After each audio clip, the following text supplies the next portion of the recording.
সেনা প্রধান তার আইনি এখতিয়ারের মধ্যে থেকে অফিসারদেরকে অ্যাড্রেস করতে পারেন, বিভিন্ন বিষয়ে কথা বলতে পারেন, সেটা আমরা সমর্থন করি, সেটা আইনানুগভাবে উনি করতে পারেন। এবং তিনি কি বলেছেন? তিনি বলেছেন যে ডিসেম্বরের মধ্যে একটি জাতীয় নির্বাচন অনুষ্ঠান করা উচিত। সেই কথা উনি জানুয়ারি মাসে বলেছেন বা তার আগেও বলেছেন। তখন তো এই বিষয় নিয়ে এত বিতর্ক হয়নি, এখন কেন হবে? আর সেনাবাহিনীর একটা বৃহৎ অংশ মাঠ পর্যায়ে এখনও পর্যন্ত আইনশৃঙ্খলা পরিস্থিতি নিয়ন্ত্রণের কাজে জড়িত, ম্যাজিস্ট্রেসি পাওয়ার সহ।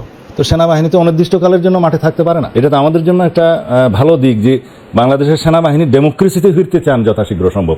আর আমরা সিভিলিয়ানরা কি সেটা চাই না? উনি যে সমস্ত বিষয়ে কথা বলেছেন, সার্বভৌমত্ব তো সেনাবাহিনীর এখতিয়ারের মধ্যে পড়ে। উনি দেশের সার্বভৌমত্ব ক্ষুণ্ণ হওয়ার মতো কোনো কর্মকাণ্ড করতে দেবেন না বলেছেন, সেটা তো ঠিকই আছে। যে করিডোর, মানবিক করিডোর বা রোহিঙ্গা করিডোর নিয়ে আমরা কথা বলছি, সেই করিডোর নিয়ে প্রায় সবাই একমত যে এই করিডোরের প্রদানের মধ্য দিয়ে বাংলাদেশ একটা অনাকাঙ্ক্ষিত যুদ্ধ পরিস্থিতির মধ্যে পড়ে যেতে পারে। সেখানে আমরা কেন যাব?